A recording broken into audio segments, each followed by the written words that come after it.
May 4th, 1970. A day that started like any other on the campus of Kent State University in Ohio, but ended in a tragedy that would scar the nation's conscience. What happened on that spring afternoon? How did a student protest against the Vietnam War escalate into a scene of chaos and gunfire, leaving 4 students dead and 9 others wounded? Today, we're going to walk back in time, not just to recount the events, but to understand the human story behind the headlines.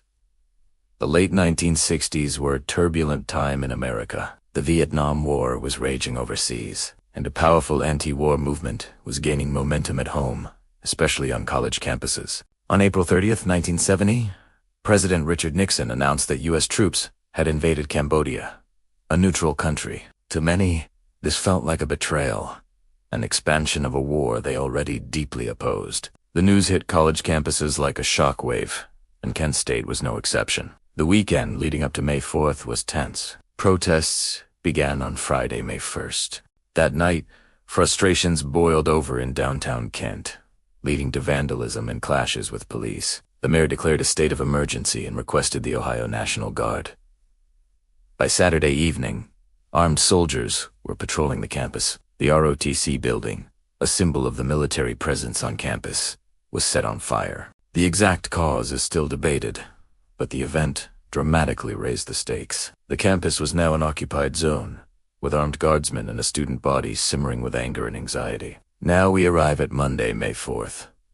A protest was scheduled for noon on the campus commons, a large, grassy area at the heart of the university. Despite the university banning the rally, students began to gather. Estimates range from a few hundred to a couple of thousand. Some were there to protest, others were simply on their way to class, curious about the commotion. The National Guard, armed with M1 rifles, ordered the crowd to disperse.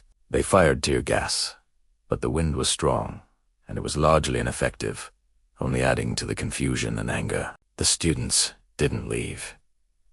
Instead, they retreated up a nearby hill, known as Blanket Hill.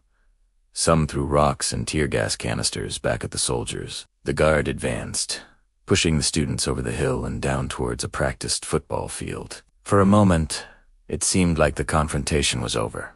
The guardsmen reached a fence at the bottom of the field, paused, and then began to march back up the hill, back towards the commons.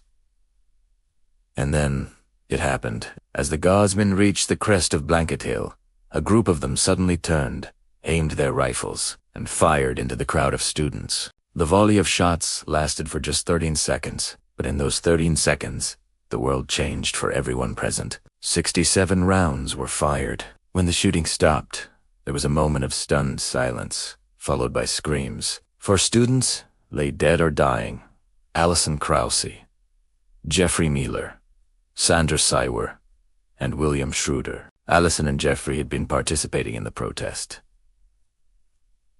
Sandra and William were simply walking to their next class. 9 other students were wounded, one of whom was paralyzed for life. The victims were not just statistics. They were young people with hopes and futures, caught in a moment of national crisis.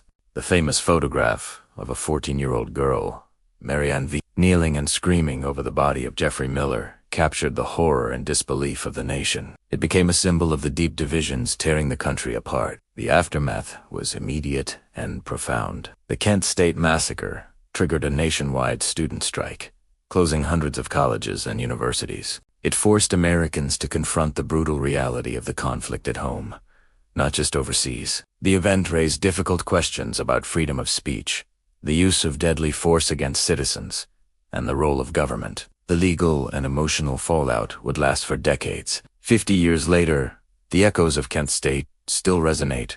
It serves as a powerful and painful reminder of how quickly protests can turn to tragedy, and of the profound human cost of division. It's a story that compels us to listen to one another, to seek understanding even when we disagree, and to cherish the right to voice our opinions peacefully. Thank you for joining us on this look back at a pivotal moment in American history. If you found this video informative, please give it a like and consider subscribing for more deep dives into the stories that have shaped our world. Stay curious and stay thoughtful.